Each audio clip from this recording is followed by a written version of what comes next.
Mamlaka ya Hifadhi ya Taifa Tanzania TANAPA imewapiga marufuku waongozaji watalii 6 kufanya kazi ndani ya hifadhi kwa kipindi cha mwaka mmoja baada ya kukiuka maadili ya kitaaluma na kanuni za uhifadhi. Kwa mujibu wa taarifa iliyotolewa leo Septemba 16, 2025 na Kamishna wa Hifadhi wa TANAPA Musa Kuji, waongozaji hao ambao pia ni madereva wa safari kutoka kampuni za utalii waliruhusu watalii kushuka kwenye magari na kuziba njia ya kuvuka kwa makundi ya nyumbu katika eneo la Kogatende, Mto Mara ndani ya hifadhi ya Serengeti.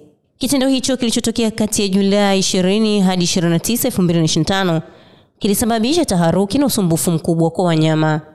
Aidha, katika baadhi ya matukio, watalii walionekana wakiketi juu ya magari kinyume na taratibu za uhifadhi.